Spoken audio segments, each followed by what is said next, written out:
এটা হচ্ছে Argentine rickshaw. Me and my bike is ready. হে বাঙালিজ, আসসালামু আলাইকুম। কি অবস্থা সবার? তো আপনারা যখন এই ভিডিওটা দেখতেছেন তখন অলরেডি আর্জেন্টিনার ম্যাচ হয়ে গেছে, কিন্তু আমি কোথায় দেখলাম, কিভাবে দেখলাম, কতটুকু এক্সাইটমেন্ট ছিল, এইচ and everything I will show up to you guys. তো আমি আসলে টিএসসিতে খেলা দেখতে যাচ্ছি। আপনি ঢাকায় আছেন আর টিএসসিতে খেলা দেখবেন না, তার মানে আপনি বিশ্বকাপের আসল মজাটাই উপভোগ করতে পারবেন না। এবারের বিশ্বকাপটা কে জিতবে আপনাদের কি মনে হয় জানান তো কমেন্টে। আচ্ছা, একটা ব্যাপার দেখেন, দুয়াল চত্বরের আগের এই সিগন্যালটাই কনফিউজে পড়ে যায়। এই যে নাম্বার কাউন্ট হয়েছে, সিগন্যাল বন্ধ করা, উল্টা পথে সঠিক পথে দুই পথে গাড়ি চলতেছে, কিন্তু কোনো মামলা টামলা হয় না। মনে হয় এআই ক্যামেরা নাই, কিন্তু আমি তো দ্বিধায় পড়ে যাই, যাবো না দাঁড়াবো। তো যাই হোক, আমি আপনাদেরকে নিয়ে দেখতে দেখতে টিএসসিতে চলে আসছি, আর আইসা দেখি এই যে টিএসসির প্রথম স্ক্রিনের এই অবস্থা। আসলে একটু পরে ফ্রান্সের ম্যাচ শুরু হবে, সেটা উপলক্ষে আস্তে আস্তে দর্শকরা সবাই আসতেছে।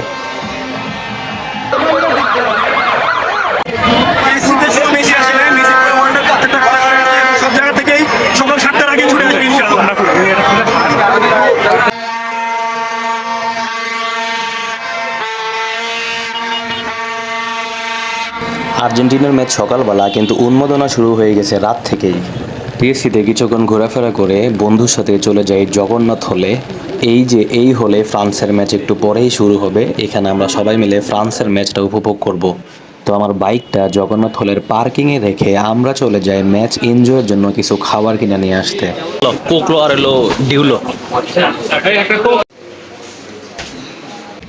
এই যে নেইমার। ফ্রান্সের ম্যাচ শেষে বন্ধুরা মিলে রুমে চলে আসে। আসলে সেনেগাল ভালোই খেলছে, ফ্রান্সকে 65 মিনিট পর্যন্ত আটকে রাখতে পারছে। এই যে পুকুর, এখন হয়তো বা পুকুরে গোসল করতে পারি। যে আর্জেন্টিনার পতাকা, ঢাকা ইউনিভার্সিটির জগন্নাথ হল, বলাবন সব জাগনা, সবার রুমে রুমে পতাকা, সেই একটা ব্যাপার না। এক্সাইটমেন্টের কারণে ঠিকমতো ঘুমাইতে পারি নাই। এখন বাজে 6টা, 6:30টার দিকে যাব টিএসসির দিকে। আর এই যে সকালের ক্যাম্পাস, ঢাকা ইউনিভার্সিটির হল লাইফ। এটা হচ্ছে জগন্নাথ হলের মন্দির, জগন্নাথ হলের পুকুর। আর আমরা রাতের বেলা হচ্ছে ফ্রান্সের ম্যাচ দেখে, যে উপাসনালয় যেটা এখানে, আর টিএসসিতে ম্যাচ দেখতে যাব হইতেছে 7টার দিকে। এই হচ্ছে ফুল গাছ। তো ম্যাচটা খুবই সুন্দর, পরিবেশটা সকাল সকাল হচ্ছে জগন্নাথ হলের কুকুররা ঝগড়া লাগছে। এই যে কুকুররা ঝগড়া লাগছে, পরিবেশটা খুবই সুন্দর। এই যে ব্রাজিলের পতাকা অনেক বড়, দুইটা বিল্ডিং এ লাগানো। ওই যে আর্জেন্টিনার পতাকা, এই যে জার্মানির পতাকা, আর এই যে আমার কাছে আছে আর্জেন্টিনার পতাকা। তো ম্যাচের আর মাত্র আধা ঘন্টা বাকি আছে। তো আমরা দুজন বের হইছি বাইক দিয়ে, আপনাদের দেখাবো সবগুলা হলের কি অবস্থা। আমরা হইতেছে এখন যাচ্ছি টিএসসিতে। টিএসসি আপডেটটা গিয়ে দেখি, যদি টিএসসিতে ম্যাচ দেখার উপযোগী হয় তাহলে আমরা টিএসসিতে ম্যাচ দেখবো, আর নাইলে আমরা আবার এখানে চলে আসবো। যদিও এখানে পুরো সেট আপ রেডি, সবাই চলে আসছে খেলা দেখতে।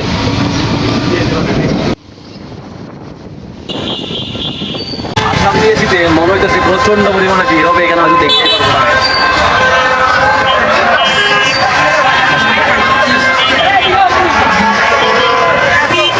এখানে আসলে ম্যাচ দেখা একদম উপযোগী না রে।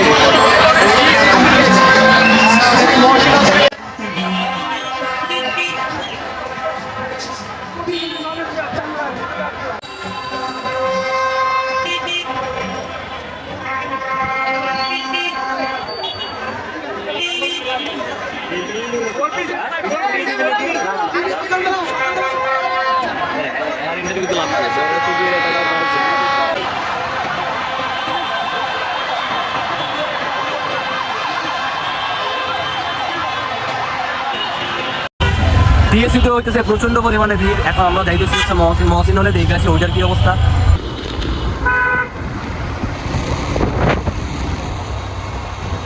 এই যে আমরা মহসিন হলে চলে আসছি।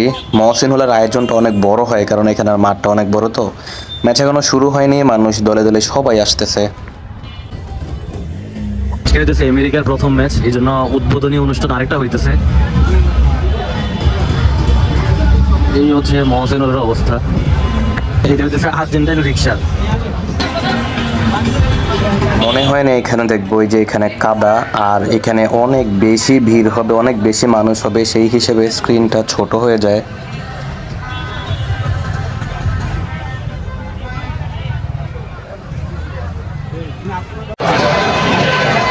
এইবারের ফুটবল বিশ্বকাপটা আমার কাছে একদমই নতুন একটা এক্সপিরিয়েন্স। এরকম এক্সপিরিয়েন্স কখনো হয় না, এর আগে সবসময় আমি বিশ্বকাপ দেখছি, এবার হচ্ছে আমি ঢাকায় বিশ্বকাপ দেখতেছি। এবং ঢাকায় এতটা বড় আয়োজনে এবং বিশেষ করে ঢাকা ইউনিভার্সিটি বিএসসি থেকে শুরু করে সব জায়গাতে এত বড়ভাবে আয়োজন করা হয়েছে, এই ব্যাপারটা আসলে অনেক বেশি আনন্দের এবং মজার। এবং একসাথে এত আর্জেন্টাইন ফ্যান, আমি যেহেতু আর্জেন্টিনা করি, একসাথে এত আর্জেন্টাইন ফ্যান আমি কখনো দেখি না। This is the first time in my life ever. চলে যাবো জগন্নাথ হলি ম্যাচ দেখতে, কারণ এখানে কাদা আর স্ক্রিন ছোট দেখা যায় এত মানুষের ভিড়ে। একটা বেনিফিট হচ্ছে জগন্নাথ হলের উপরে ছাদ আছে, তো যদি বৃষ্টি হয় তো বৃষ্টিতে আমাদের কোনো সমস্যা হবে না। আর অন্যান্য হলে যে এখানে আয়োজন করা হয়েছে ওটা হচ্ছে খোলা মাঠে, মাঠটা অনেক কাদা দেখছি। তো অন্যান্য হলে যদি বৃষ্টি আসে তাহলে খেলা দেখতে অনেকেরই প্রবলেম হবে, বাট ফর্চুনেটলি আমাদের সেই প্রবলেমটা হবে না। অন্য বড় ম্যাচগুলোর সাথে তুলনা করলে আর্জেন্টিনার ম্যাচটা পড়ছে একদম সকাল 7টার দিকে, তো নির্মল একটা বাতাস আছে, না কোনো গরম আছে, না অন্য কোনো প্যারা আছে। এই যে খেলা আর মাত্র 5-6 মিনিটের মতো বাকি আছে, তো আমরা সবাই হচ্ছে চলে আসছি। আমরা জগন্নাথ হলে দেখবো এখানে একটু ভিড়টা কম আছে। এই যে মেসি, আমাদের মেসি, এই যে জগন্নাথ হলের অবস্থা এইরকম।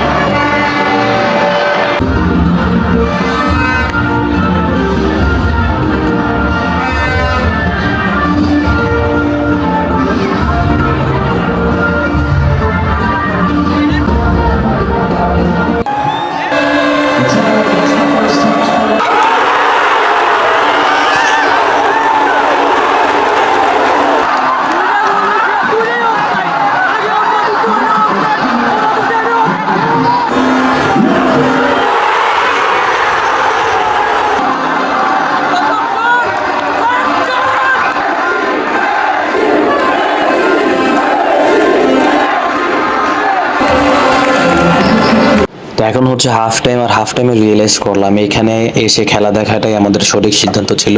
আর আমাদের বস মেসি একটা গোল দিয়ে দিছে, মনে হয় আরো দিবে। আর এইটা হয়ে গেছে জগন্নাথ হলের মাঠ আর ছোট একটা গ্যালারি। রাউটার উঠে গেছে, এখন আমাদের সুইট বয় আলভারেজ নামবে। এই যে আলভারেজ, সুইট বয়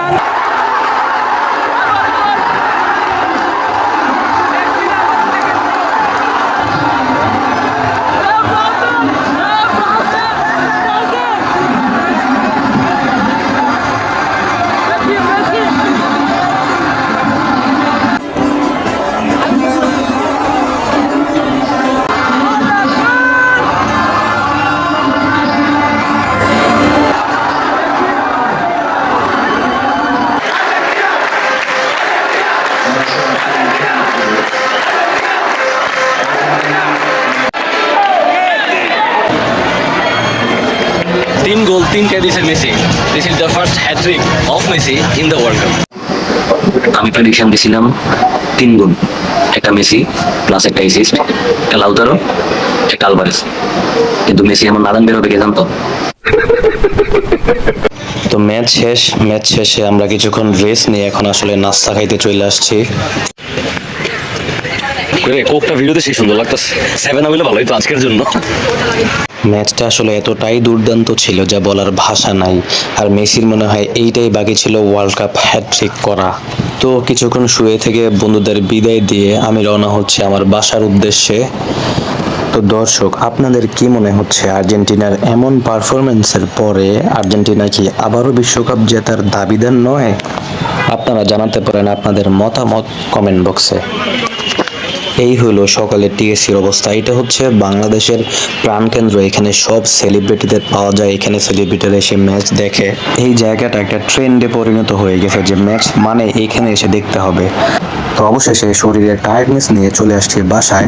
এখন বাসায় একটা ঝম্পেশ ঘুম দিব, আর আবারও দেখা হবে পরবর্তী ম্যাচে আপনাদের সাথে। ততক্ষণ অবধি ভালো থাকুন আর আর্জেন্টিনার জন্য চিয়ার আপ করতে থাকুন। ধন্যবাদ, টাটা।